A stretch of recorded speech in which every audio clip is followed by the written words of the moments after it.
Hey, what's up and welcome to News You Can Use, the show where I take a look at the best positive news content from the past week on Newsivity.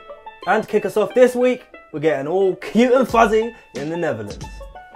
We reported late last year the good news about baby triplet polar bears born at the Ouwehaan Zoo in the Netherlands. Unfortunately, one of the siblings sadly didn't survive his first weeks of life, but the surviving twins have been developing very well and this week made the very first foray into the outside world. The adorable trio were observed in their nursery before zookeepers gave the green light to release the cubs and their understandably protective mother. The twins are yet to be named and we look forward to hearing how they develop further over the coming weeks and months. The breeding program at this zoo in the Netherlands comes as a welcome boost to the endangered species because of the growing effects of climate change in their natural habitat. Polar bears were the first vertebrate species to be listed by the US Endangered Species Act as threatened by extinction primarily because of global warming.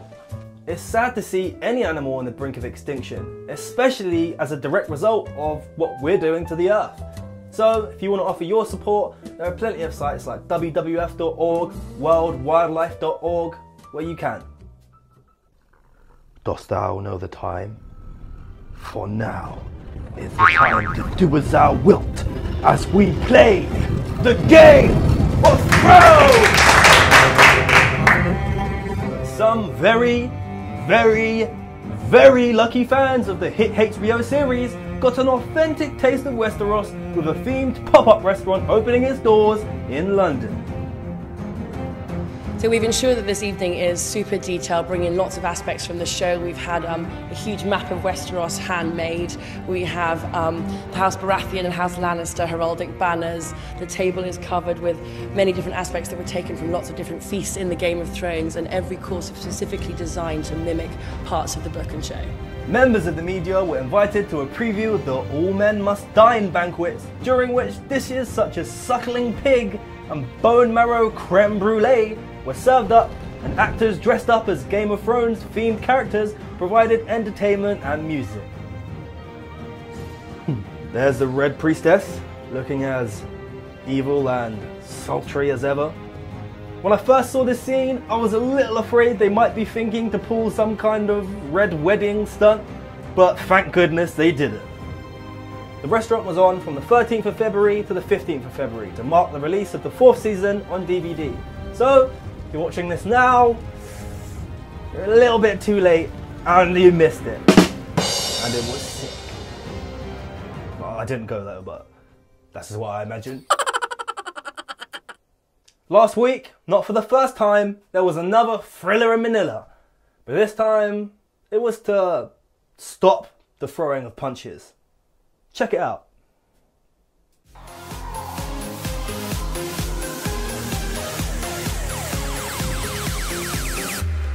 You've got mail.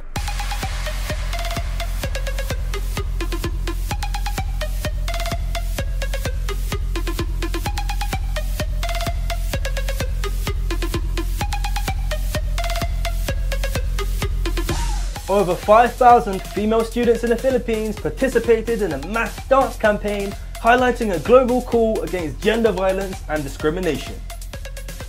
1 Billion Rising is an international campaign created by the Vagina Monologues writer Eve Ensler to end violence against women by raising awareness through creative action and dance. Sister Mary John Mananzan, the school's campaign organizer, highlighted the need to empower students on gender equality and their rights. Students and teachers from St. Scholastica's College in Manila assembled on the school grounds dancing and singing to a local adaptation of the campaign's theme song, telling people to rise up against the violence. The Women and Child Protection Center released a study which showed an increase of gender-related violence from just over 9,000 cases in 2009 to almost 24,000 in 2013, with most of the cases coming from low-income communities. The movement hopes to spur governments and the world into action to resolve the issues of violence. It's interesting all the ways we express ourselves through so many different mediums, whether it's protesting and sticking needles on our backs, or gathering in a massive group and dancing. Newsivity's got your back, female race. Keep up the good. Good good dancing.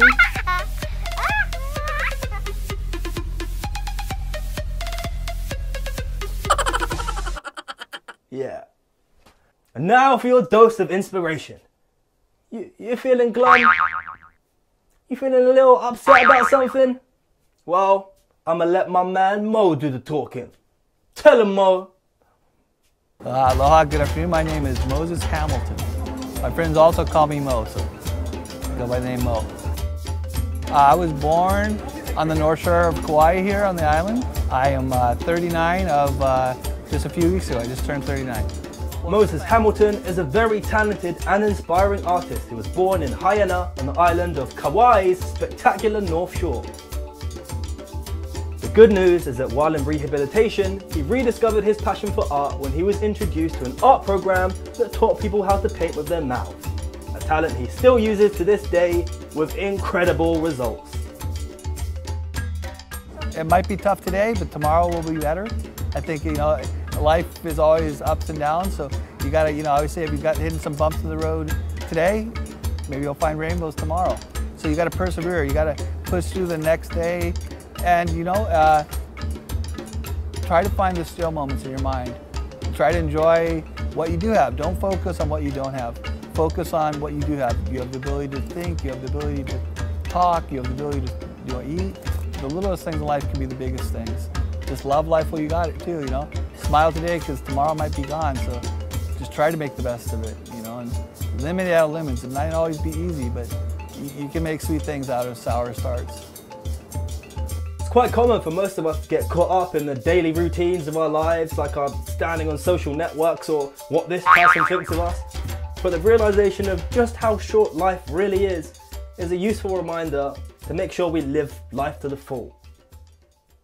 Me myself, I'm pretty independent, but I know some people who literally can't go 5 minutes without speaking to one of their loved ones without losing their minds and going crazy. So just imagine how this guy feels. A 68-year-old blind man was able to see his wife for the first time in more than a decade thanks to a bionic eye and the help of doctors at Minnesota's Mayo Clinic. Alan Zerad was struck with a degenerative eye disease called retinitis pigmentosa about 20 years ago, leaving him effectively blind for the last 10. He was only able to see bright lights. The Mayo Clinic says there is no effective treatment or cure for his condition, but a new clinical trial system called Second Sight is giving Alan renewed hope. He can now make out shapes and human forms, including his own reflection in the window. Upon seeing his wife for the first time in more than a decade, Alan was overcome with emotion, at times laughing and at times crying. First, a tiny chip was implanted in Alan's right eye. Then, after 2 weeks, the rest of the prosthetic device was attached to glasses and activated. Activated! Doctors say this is just the beginning of his treatment, and that Alan's optimistic attitude makes him a perfect candidate for this advancement in a medical tech trial. There is literally so much negativity and fear in the news at the moment. Unsurprisingly, people are worried and scared. Whether it's another shooting of civilians by the police, whether it's ISIS releasing another twisted video, or politicians talking about more cuts. It's all about perspective, what we're looking at and how we're looking at it. We can change the global perspective together, one little change at a time. So, if you've got any good news stories you want to share, get in touch, because we want to hear from you. It's that easy. All you got to do is message me on these links. So until next time guys, as always, peace.